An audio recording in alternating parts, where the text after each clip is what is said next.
Let's hear it then, Peter. Hi, George. George, you just make me laugh a bit sometimes, you know, when you say, oh, you think I'm hard enough. I think it's easy for you to be in a position, you know, and I think, you know... You're not making a lot of sense so far, Peter. No, what I'm trying to say is, in general, you're talking about, let's say, the instance of Palestine, let's say, Israel pull out of the Gaza Strip, yeah, and what happened in the Palestinian people who... When did they pull out of the Gaza Strip? Sorry? When did they pull out of the Gaza Strip? They're still in the Gaza Strip. Well, Don't you follow the news? No, they left it to Palestinians to do. No, they didn't. They never left it. And they've been overflying it and bombing it and strafing it ever since. No, because obviously, if you have terrorists bombing Israel, yeah, I'm not Jewish and I'm not Muslim, yeah. And the other thing is, I don't care what religion you are, but you're obviously on the side of Israel, and that makes you a bad one to me. No. I'm not on the side of them. What I'm saying is, George, is the Palestinian people are fighting between themselves. Tell you what, Peter, it says on my screen that you phoned up because you say, I hate this country. And I want you to justify that. No, it's not that. I said you're anti-British, anti-American, anti-Jewish. Well, the latter point is actually libelous, and so I'm going to have to ask you to withdraw it. But the first 2 points I'm going to have to ask you to justify.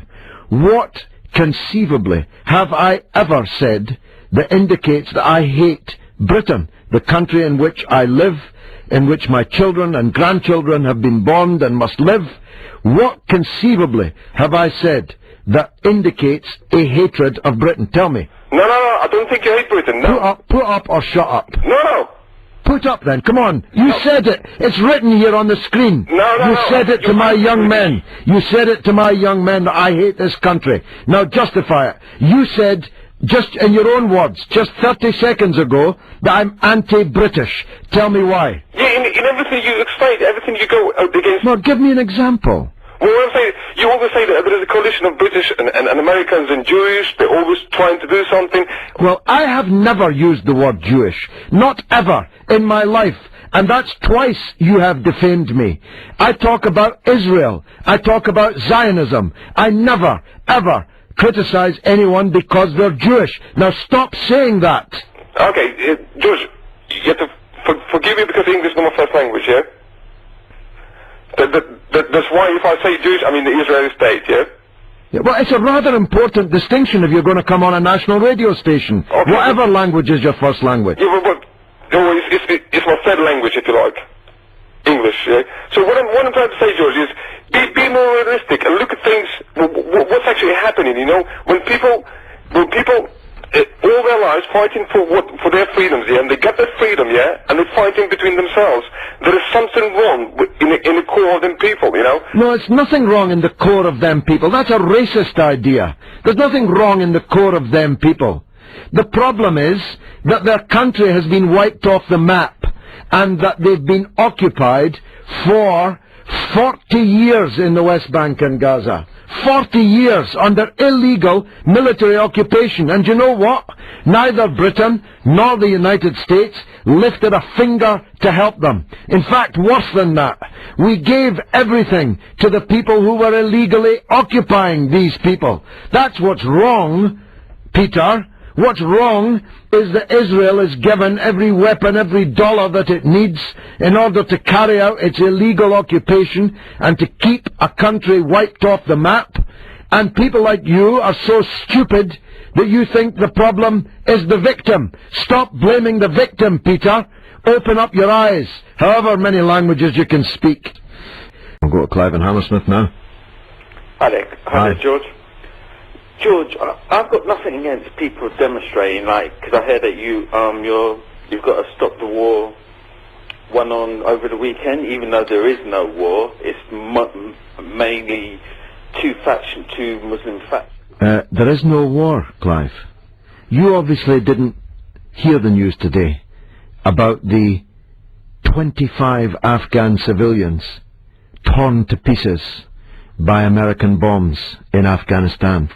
You obviously are unaware that 68 United States servicemen have been killed in Iraq this month, and that 127 were killed last month, and that 124 were killed the month before. You're obviously unaware that yet another British soldier is going to be coming home in a box, having been blown to pieces by a roadside bomb in Basra just in the last 2 hours. And you've got the cheek to come on here and say there's no war.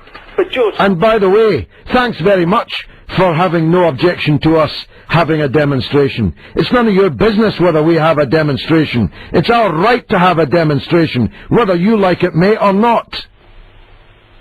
George, you know well and truly that you will not be talking about the American soldier's death or the British soldier's death. I can assure you, I can assure you I will be, and do at every conceivable opportunity. Was that it? That was the sum total of your contribution. My God, Clive, you could do better than that. Ken in the Highlands, on the other hand, has a different point of view. Yes, thanks for taking my call, George. You're actually talking a load of nonsense, George, in many situations here, and I'd like to point it out to you if you allow me to. Of course.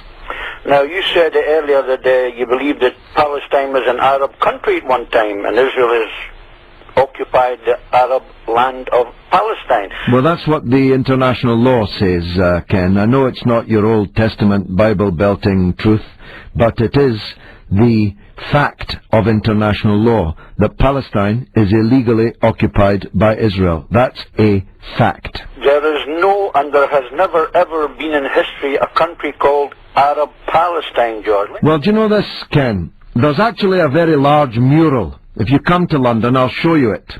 In the Houses of Parliament, in the lobby, going into the central lobby, which shows a man after your own heart, King Richard, the so-called Lionheart.